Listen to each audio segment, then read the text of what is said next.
ہم آپ کے سامنے اس محفل پاک کی آخری کڑی اور جس شخصیت کو سننے کے لیے ہماری اور آنکھیں ہمارے سماعت ترس رہے تھے، جس شخصیت کو دیکھنے کے لیے ہماری آنکھیں بالکل تڑپ رہی تھی، وہ عظیم شخصیت آپ کے سامنے ہے، رونق اسٹیج ہے۔ اگر حضور حافظ ملت علیہ رحمت الرضوان کی زندہ کرامت کسی کو دیکھنی ہے تو وہ حضرت علامہ خطیب الہند حضرت علامہ عبید اللہ خان اعظمی کو دیکھ لے۔ حضور حافظ ملت علیہ رحمت الرضوان نے آپ کو اپنے خون جگر سے سینچا ہے اور اپنے خون جگر سے سینچ کر کے حضرت علامہ عبید اللہ خان اعظمی کو انہوں نے تیار کیا۔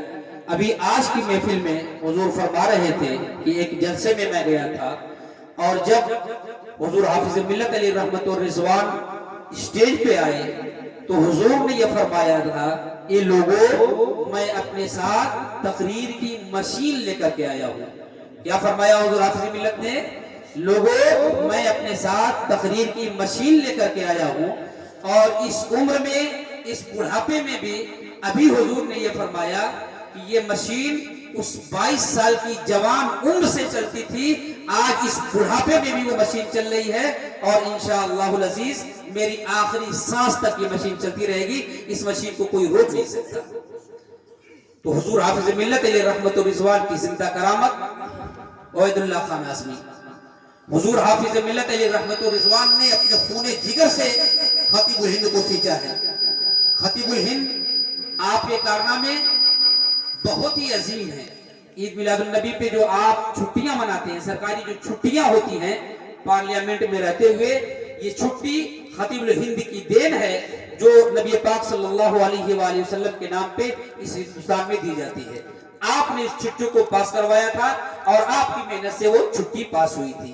خطیب الہند نے الجامعۃ الاشرفیہ کے لیے اپنی پوری زندگی وقف کی ہے اور الجامعۃ الاشرفیہ کے لیے اپنا، جیسے حضور حافظ ملت نے اپنے خون جگر سے سینچا تھا، وہ خون جگر آپ نے ہر لمحہ الجامعۃ الاشرفیہ کو دیا ہے۔ وہی ہیرا، وہی جوہر ابھی آپ کی سماعتوں کے حوالے ہے۔ میں اب آئیے حضرت کا نعرہ استقبال نعرہ تکبیر اور نعرہ رسالت سے کر لیں۔ نعرہ تکبیر، نعرہ رسالت، خطیب الہند حضرت علامہ عبید اللہ خان اعظمی، فیضان حضور حافظ ملت، فیضان حضور حافظ ملت، نعرہ تکبیر۔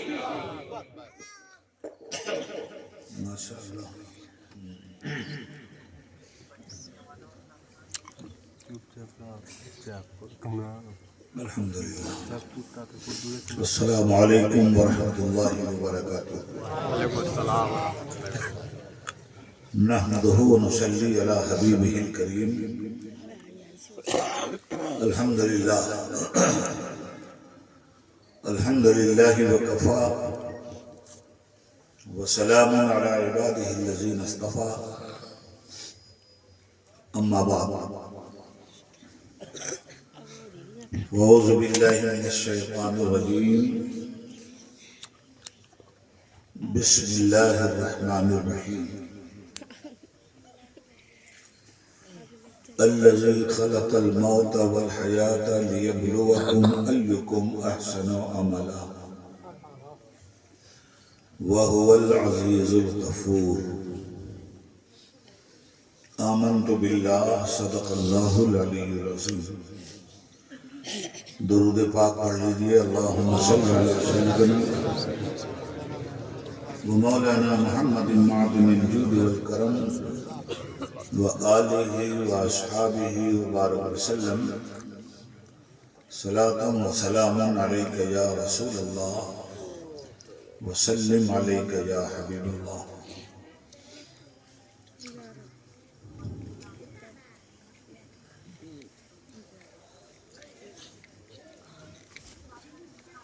میری انتہائی نگارش یہی ہے، تیرے نام سے ابتدا کر رہا ہوں۔ تمام تعریف، ساری خوبیاں اللہ رب العالمین کے لیے ہیں، جس نے ہمیں کونین کی سب سے بڑی نعمت رحمت للعالمین عطا فرمایا، صلی اللہ علیہ وسلم۔ معزز سامعین،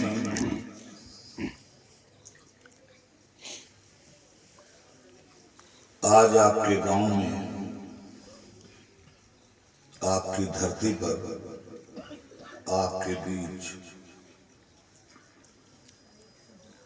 میں تھوڑی دیر کے لیے اس مقصد سے حاضر ہوا ہوں کہ آپ کو دین اسلام کی کچھ مفید باتیں بتلاؤں اور ہم آپ اس پر ایمانداری سے عمل کریں۔ سادہ سادہ زبان میں بات کروں گا آپ سے، تاکہ ہر بات آپ کی فہم کے مطابق آپ کے دل دماغ میں اترے۔ میرے بھائی، دنیا میں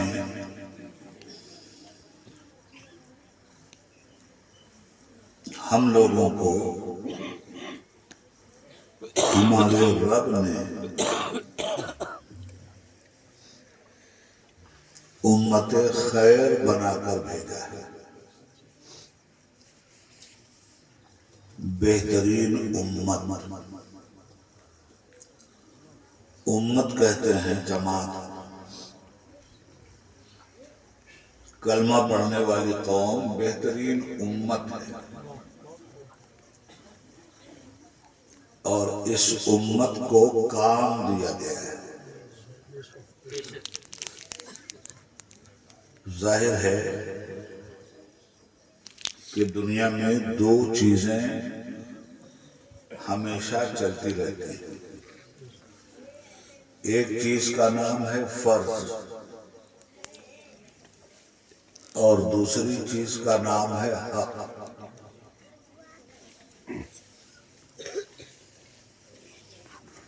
فرض ادا کرنے کے بعد حق کا مطالبہ کیا جاتا ہے۔ مثال کے طور پر، آپ نے کسی ادارے میں سروس کر لی تو پہلے سروس، اور ادارے نے 8 گھنٹے کی آپ کو ڈیوٹی دے دی،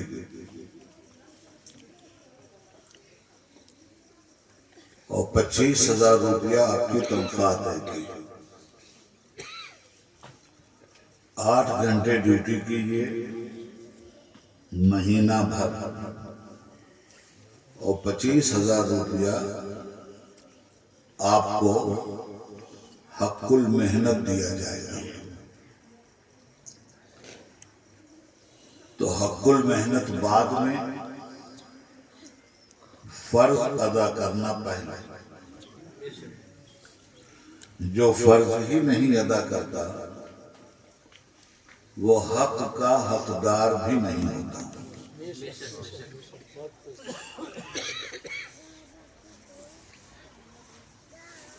وہ آدمی بڑا جگلر ہے جو فرض ادا نہ کرے اور حق کی ڈیمانڈ کرے۔ معلوم یہ ہوا کہ جب آدمی کو کوئی ڈیوٹی دی جاتی ہے تو اس سے پہلے فرض کا مطالبہ کیا جاتا ہے، پھر اس کو یہ حق پہنچتا ہے کہ وہ اپنے حق کا مطالبہ کرے۔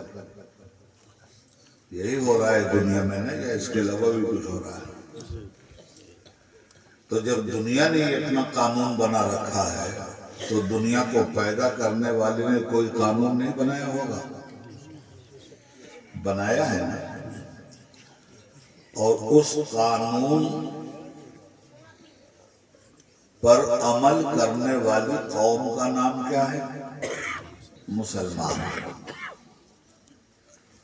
آپ کے بہت سارے نام ہیں، آپ کے گھر والوں نے کوئی نام آپ کو دیا یا نہیں؟ پہچانے جاتے ہیں نا اپنے نام سے۔ بھئی میرے گھر والوں نے مجھے ایک نام دیا، عبید اللہ۔ میں اشرفیہ میں پڑھنے آیا، حفظ پڑھا میں نے تو حافظ عبید اللہ۔ قرأت پڑھا تو ایک اور نام ملا، قاری صاحب۔ علم حدیث مکمل ہوا تو عالم صاحب، رسم الافتاء مکمل ہوا تو مفتی صاحب، آپ کالج میں گئے انجینئرنگ کالج میں، ڈگری ملی تو ایک نام وہاں سے آپ کو ملا انجینئر صاحب، میڈیکل کالج میں آپ نے پڑھا، آپ کو وہاں سے ڈگری ملی تو وہاں سے ایک نام ملا ڈاکٹر صاحب، آئی ایس اور آئی پی ایس آپ نے پاس کیا تو وہاں سے آپ کو ایک نام ملا کلکٹر صاحب، کپتان صاحب، ایس پی صاحب۔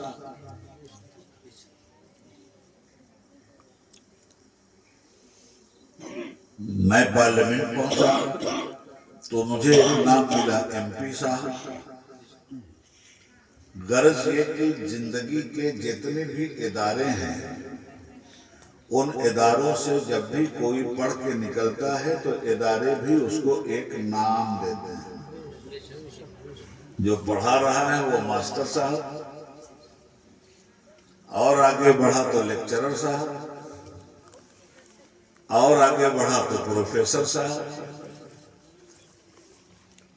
یونیورسٹی کو کنٹرول کرنے والا مالک بنا تو وائس چانسلر صاحب۔ یہ سب نام ہیں نا، کس نے دیا؟ یہ سارے نام بندوں کو بندوں نے دیا۔ تو جس نے پیدا کیا آپ کو، کیا اس نے آپ کو بے نام کا رکھا؟ اس نے بھی آپ کو ایک نام دیا، اس نے آپ کو انسان کہا۔ بات سمجھ میں آ رہی ہے؟ اس نے آپ کو کیا کہا؟ لَقَدْ خَلَقْنَا الْإِنسَانَ فِي أَحْسَنِ تَقْوِيمٍ۔ ہم نے انسان کو بہترین کیمیاوی اجزاء سے بنایا۔ ایک چراغ ٹمٹما رہا ہے آسمان میں، ابھی چھپ گیا ہے، دن میں نظر آئے گا، اس کو بھی ایک نام دیا گیا شمس۔ یہ چاند جگمگا رہا ہے، اس کو بھی اللہ نے ایک نام دیا قمر۔ یہ ستارے جو جگمگا رہے ہیں ان کو بھی اللہ نے نام دیا نجم۔ یہ زمین جس پہ آپ رہتے ہیں اس کو بھی اللہ نے نام دیا ارض۔ یہ آسمان جو ہے اس کو بھی اللہ نے نام دیا سما۔ یہ رات جس میں ہم آپ بیٹھے ہیں اس کو بھی اللہ نے نام دیا لیل۔ وہ دن جس میں آپ کام کرتے ہیں اس کو بھی اللہ نے ایک نام دیا نہار۔ یہ جانور جو آپ کی خدمت کرتے ہیں ان کو بھی اللہ نے ایک نام دیا انعام۔ یہ درخت جو آپ کے پاس لگے ہیں ان کو بھی اللہ نے ایک نام دیا شجر۔ وہ موتی جو سمندر سے نکلتا ہے اس کو بھی اللہ نے نام دیا لولو۔ پہاڑوں کو اللہ نے نام دیا جبل۔ کتنے نام گنوا؟ تو ساری چھوٹی چھوٹی مخلوق کو اس نے نام دیا۔ آپ کو جب پیدا کیا تو کہا انسان۔ جانور کے پاس عقل نہیں، درخت کے پاس عقل نہیں، چوپایوں کے پاس عقل نہیں ہے۔ آپ کو اللہ نے عقل بھی دیا، علم بھی دیا۔ تو عقل اور علم دے کر ساری کائنات کا کنٹرول اس نے آپ کے ہاتھ میں دے دیا۔ علم حاصل کرو گے دنیا کو کنٹرول کرو گے، عقل کا صحیح استعمال کرو گے دنیا کو اپنی حصار میں لے لو گے۔ تو ساری دنیا کے یہ لوگ رہے انسان۔ اب انسانوں سے اس نے کہا انسانوں میری بندگی کرنا کسی دوسرے کی نہیں، میرے رسولوں کو ماننا، ان پر ایمان لانا۔ تو انسانوں میں جن لوگوں نے یہ بات مان لی ان کو اللہ نے ایک نام دے دیا مسلمان. جس نے نہیں مانا اور ایک خدا کے مقابلے میں بہت خدا بنا لیے ان کو اللہ نے نام دیا مشرک. تو نام سب کے ہیں اور نام ہی سے آدمی کا کام پہچانا جاتا ہے اور کام ہی یہ بتاتا ہے کہ اس نے ذلت کا کام کیا ہے یا عزت کا کام کیا ہے. جب تک آپ اسلام کی چوکھٹ پر نہیں آئے تھے میرے بھائی تب تک کسی نے کہا تھا کہ نماز پڑھیے, روزہ رکھیے کسی غیر مسلم سے کہا گیا, زکوٰۃ دو کسی غیر مسلم سے کہا گیا, حج کرو کسی غیر مسلم سے کہا گیا, فرض ادا کرو کسی غیر مسلم سے کہا گیا کیا, سنتیں ادا کرو کسی غیر مسلم سے کہا گیا؟ نہیں نہ کہا گیا. وضو کرو کہا گیا کسی غیر مسلم سے؟ نہیں کہا گیا. یہ سب کرنے کے لیے پہلی شرط ہے مسلمان ہونا. تو اب جب مسلمان ہو گئے تو فرض دیا گیا, تم فرض ادا کرو ہم حق ادا کریں. تم زمین پر ہمیں پکارو ہم آسمانوں میں تمہیں پکاریں. تم انسانوں کی بزم میں ہمیں پکارو ہم فرشتوں کے انجمن میں تمہیں پکاریں. تم رات کے اندھیرے میں ہمیں پکارو ہم دن کے اجالے میں تمہیں پکاریں. فرض ادا کیجیے اور حق لے لیجیے. کلمہ پڑھتے ہی جو پہلا فرض ہم مسلمانوں پہ عائد ہوتا ہے وہ کیا ہے؟ نماز ہے نا. تو اللہ نے کہا فرض ادا کرو. ہم دعا کرتے ہیں اللہ ہم کو جنت دے دے. نماز نہیں پڑھنا ہے اور جنت مانگنا ہے. روزہ نہیں رکھنا ہے اور جنت مانگنا ہے. حج فرض ہے زکوٰۃ فرض ہے نہیں دینا ہے جنت مانگنا ہے. سود حرام ہے سود کھانا بھی ہے اور جنت بھی مانگنا ہے. ظلم منع ہے ظلم بھی کریں گے اور جنت بھی مانگیں گے. یہ مطالبہ آپ کا کبھی پورا ہوگا؟ بھئی فرض ادا کیجئے جنت لیجئے حق لیجئے.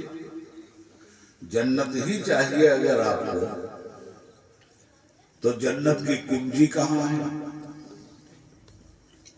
حدیث شریف میں اللہ کے حبیب صلی اللہ علیہ وسلم نے فرمایا نماز جنت کی کنجی ہے. تو نماز نہ پڑھیے اور کنجی کا مطالبہ کیجیے. چابی کے بغیر دروازہ کھلے گا کیا؟ ایک آدمی نے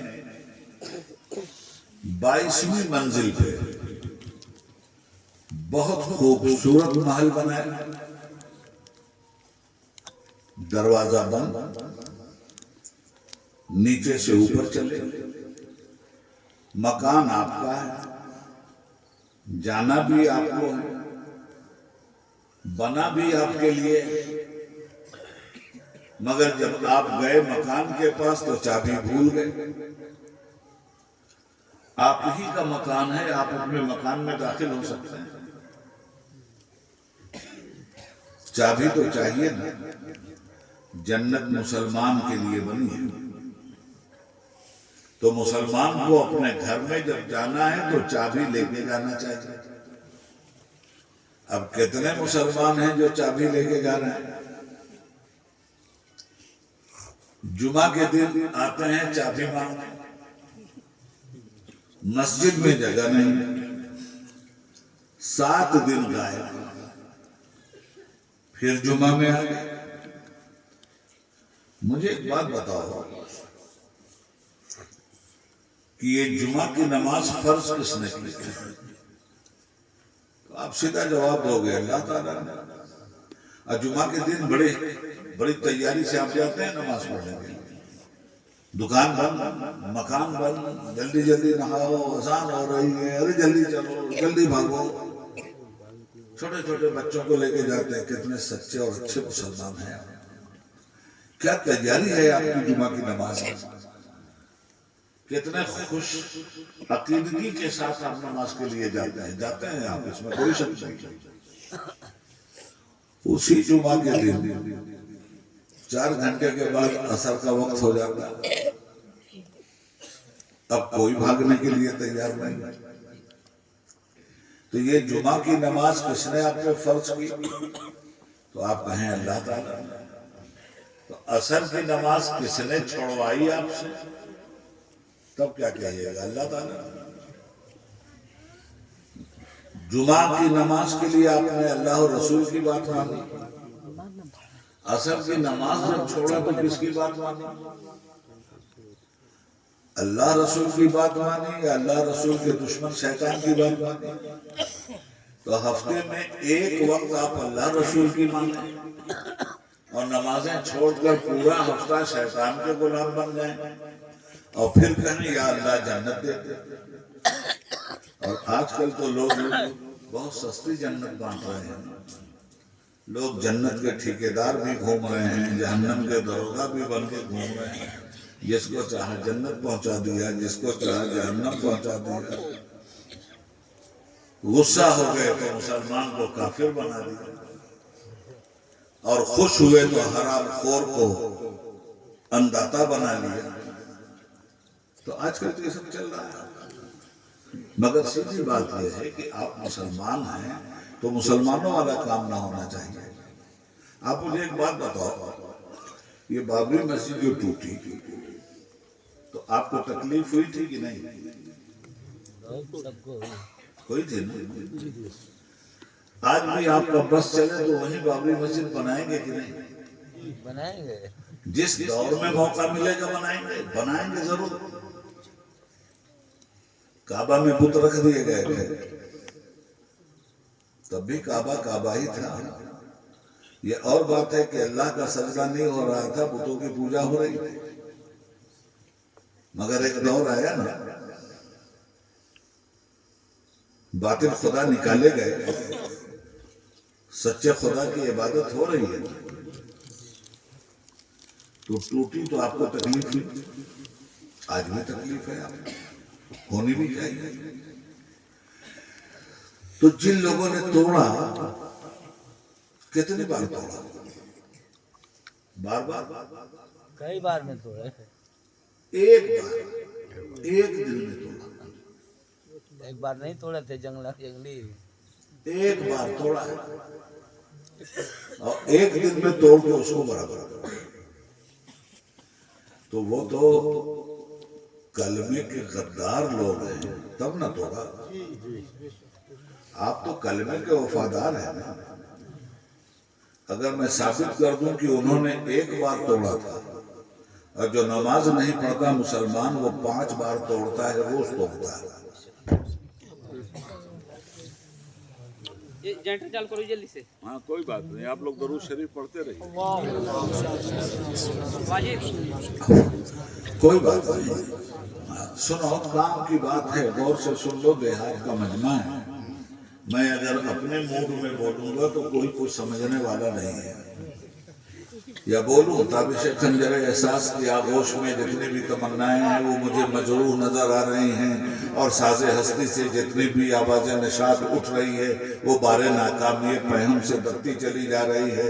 دیکھو دیکھو تو ذرا سوئے فلک دیکھو تو کتنی تیزی سے امڑنے لگی وہ کالی گھٹا، اور مسکراتے ہوئے تاروں کی وہ پلکیں جھپکی، اور چاندنی اپنی سمیٹے ہوئے وہ چاند چلا اور چھوڑ کر نقش خاموشی وہ شفق ڈوب گئی، اور ذرے ذرے کی نگاہوں میں تحیر ہے حیا، اور اپنے دامن میں سمیٹے ہوئے طوفان شرر کودنے کے لیے بیتاب ہے پھر بھر کے تپا. کتنے لوگوں نے سمجھا؟ ہاتھ اٹھا. تو میرے بھائی، میں یہ زبان استعمال نہیں کر رہا ہوں، آیا ہوں تو کچھ لے لے. اور میری بھی ذمہ داری ہے کہ میں تمہیں کچھ دے کے جاؤں. ہو ہلا شور شرابہ نعرہ بازی حد تیری کی دھت تیری کی فلانا کافر ٹھکانا کافر فلانے کے ساتھ مت جاؤ ٹھکانے کے ساتھ مت جاؤ. یہ سب کیا ہے یار؟ اللہ کے بندوں کو لوگ کیوں گمراہ کر رہے ہیں؟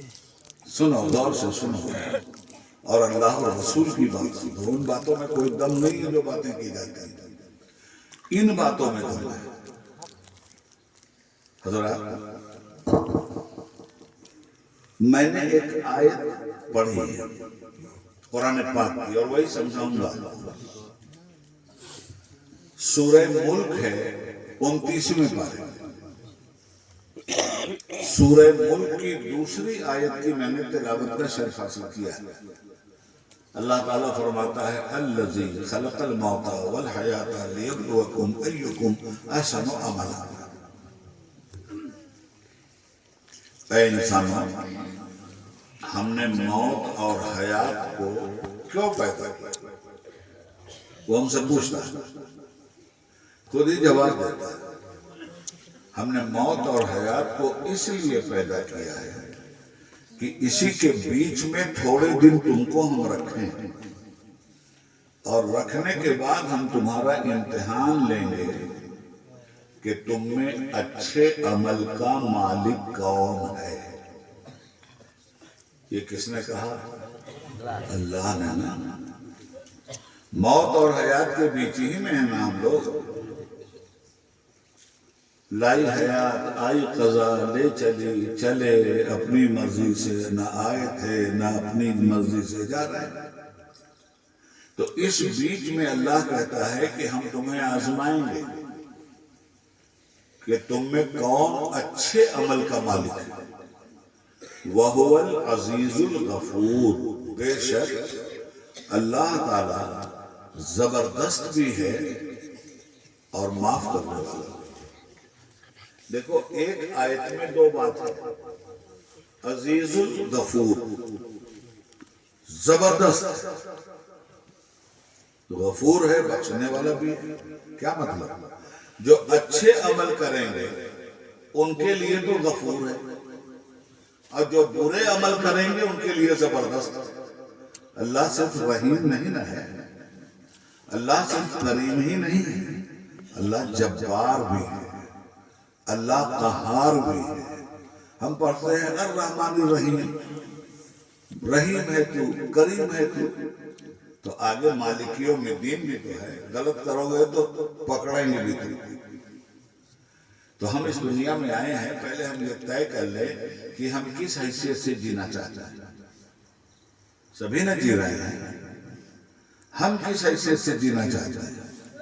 ہم نے جب کلمہ پڑھا ہے تو ہم نے یہ دعویٰ کیا کہ ہم مسلمان بن کر جینا چاہتے ہیں. تو مسلمان بن کر جینے کے لیے اسلام کی بنیادوں کو جاننا ضروری ہے نا, اور پھر بنیادوں کو جان لیا تو ان پہ عمل کرنا ضروری ہے یا نہیں ہے. تو سب سے پہلے ہم نبی اکرم صلی اللہ علیہ وسلم سے پوچھیں یا رسول اللہ اسلام کی بنیاد کتنی چیزوں پر؟ تو حضور فرماتے ہیں بنی الاسلام علی خمس. اسلام کی بنیاد 5 چیزوں پر ہے. کلمہ, نماز, زکوٰۃ, روزہ, حج. یہ 5 کام جس نے ایمانداری سے کر لیے وہ سچا مسلمان ہے. پھر پوچھا گیا یا رسول اللہ مسلمانوں کو ان جنرل آپ نے کتنے کام دیے؟ فرمایا صرف 2. پوچھا وہ 2 کام کیا؟ کہا یہ 2 کام جو کر لے وہ پکا مسلمان. تو پوچھا گیا یا رسول اللہ وہ 2 کام کیا ہیں؟ تو فرماتے ہیں جس نے پیدا کیا اس کا حق ادا کرو, اور جتنوں کو پیدا کیا ان کا حق ادا کرو. یعنی اللہ کی عبادت کرو اور انسانوں کی خدمت کرو, اسی کا نام اسلام ہے. تو یہ بتاؤ کہ ہم اسلام سمجھنے کے لیے جلسوں میں آتے ہیں یا کچھ اور سمجھنے آتے ہیں؟ اگر ہم اسلام سمجھ چکے ہوں تو پھر ہماری ذمہ داری دوسروں کو اسلام سمجھانا ہے نا. اللہ کے نبی سے محبت کا بہت دعویٰ ہے نا. اچھا عمل، کون اچھا عمل لے کے آ رہا ہے میرے پاس؟ تو اچھے عمل میں سب سے بڑا عمل کون ہے؟ نماز ہے. روز محشر کی جان گداز بود اولی پرشی سے نماز بود. محشر کا دن ہوگا، جانیں پگھل رہی ہوں گی، پہلا سوال نماز کا. آپ کے علاقے میں فوج میں ہیں؟ نہیں، میرے علاقے میں تو ہے، اعظم گڑھ میں ہے. میرے گاؤں میں، میرا گاؤں ہے خالص پور، پٹھانوں کا گاؤں ہے. یا فوجی ہیں یا پولیس والے ہیں. اور میرے یہاں اتنے زیادہ ہیں کہ ایک دیہاتی آدمی آیا تو نیاز داروغہ صاحب اپنے بنگلے کے سامنے باغ میں ٹہل رہے تھے. وہ دیہاتی آیا تو اس کو نہیں معلوم تھا کہ یہ کون صاحب ہے. تو ان سے پوچھا کہ صاحب داروغہ جی کا گھر کون با ہے؟ تو نیاز صاحب بولے جی اس نام کے گدھے تو اس گاؤں میں بہت رہتے ہیں، کس گدھے کا نام پوچھا؟ کہا صاحب فیاض داروغہ کا اس گدھے کی کوٹھی وہ دکھائی دے گی.